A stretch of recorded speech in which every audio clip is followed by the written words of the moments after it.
ठाकुर जी विदुर जी के घर पहुंच गए। कैसे गए बंधु? जिस प्रकार से भक्त भगवान को उतार करके और जैसे पहुंचे आवाज लगाई, काका द्वार खोलो। इतना ही कहा, विदुरानी जी स्नान कर रही थी, भगवान की वाणी को सुनकर मंत्र मुग्ध हो गई, भूल गई।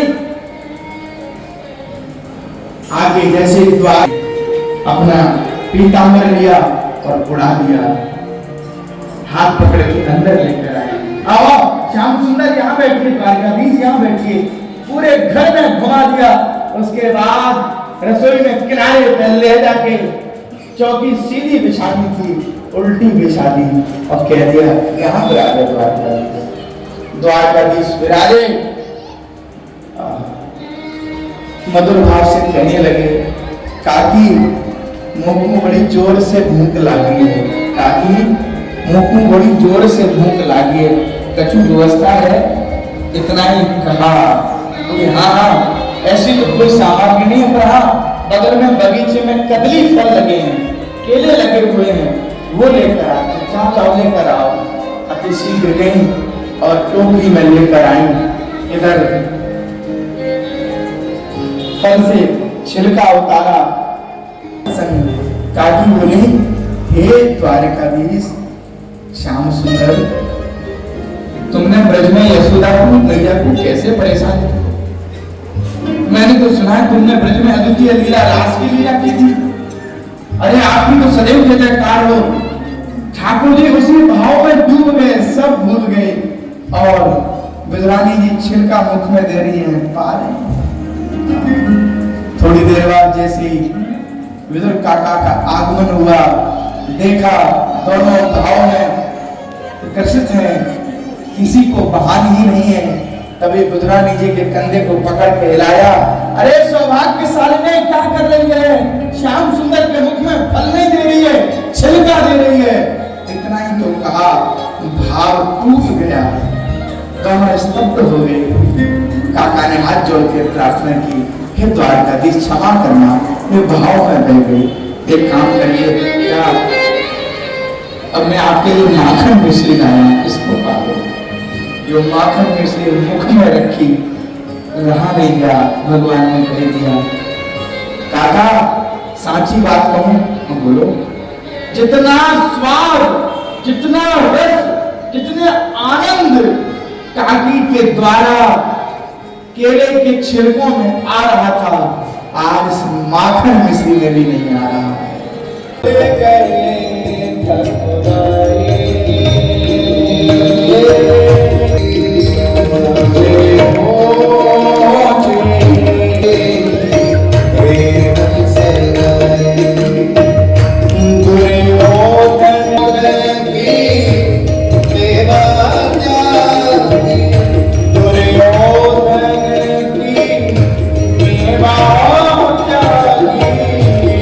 Yeah.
श्वेता ने पांव पकड़ लिए, महाराज एक बात बताओ, ऐसा क्या खवा दिया आपने इसको, इसका उदर तृप्त हो गया।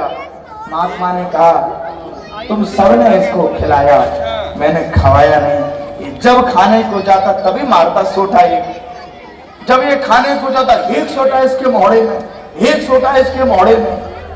इसलिए जब इंद्रिय तुम्हारी कुछ मांगे, आंख चाहती है बढ़िया देखना, कान चाहता है बढ़िया सुनना, है नासिका चाहती है बढ़िया सुगंध लेना, जुह्वा चाहती है बढ़िया रस लेना, है ये पंच तन्मात्राएं इन सब में रसनाओं में लिप्त हैं, इन्हें चाहिए।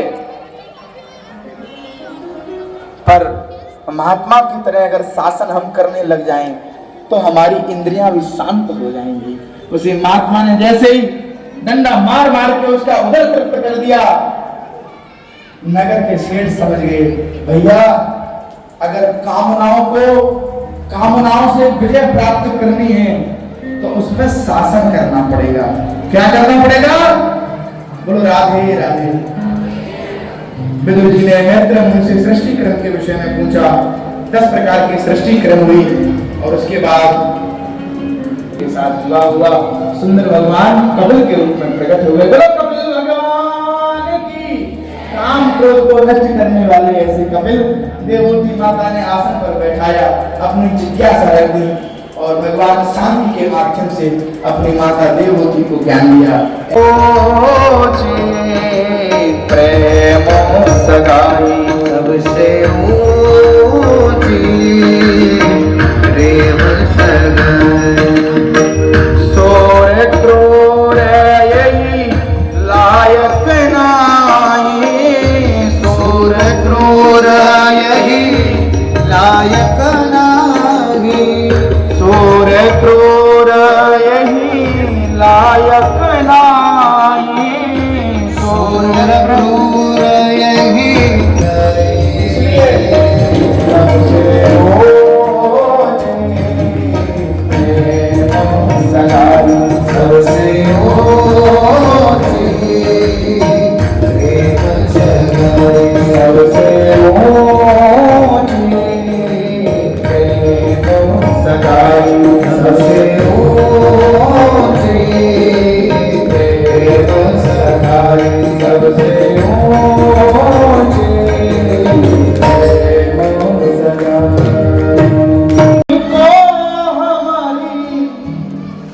श्यामा प्यारी को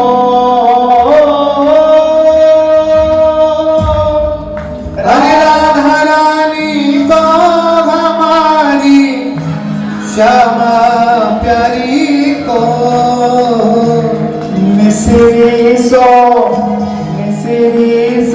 जाओ, मिसरी सो मीठो नाम हमारी राधा रानी को, मिसरी सो मीठो नाम हमारी राधा रानी को,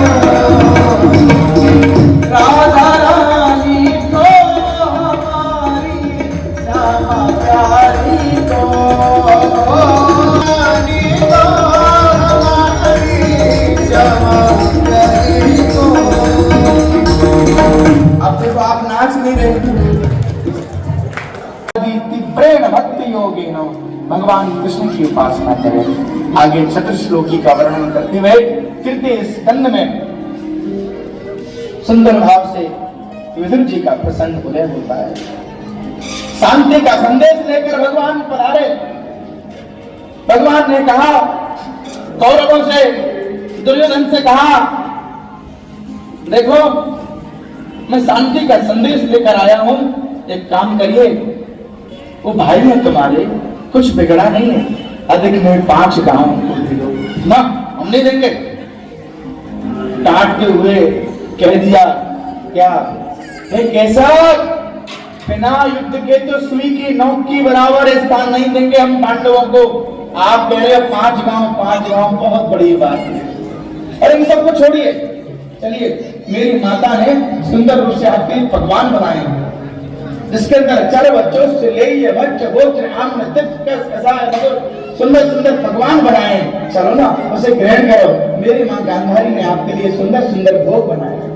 जैसे कोई चाहता है कि मैं विद्या अच्छी मिले तो उसे क्या करना चाहिए? उसे करना चाहिए भगवान शंकर जी की पूजा। कोई रूप चाहता है तो उसे अश्विनी कुमारों की उपासना करनी चाहिए।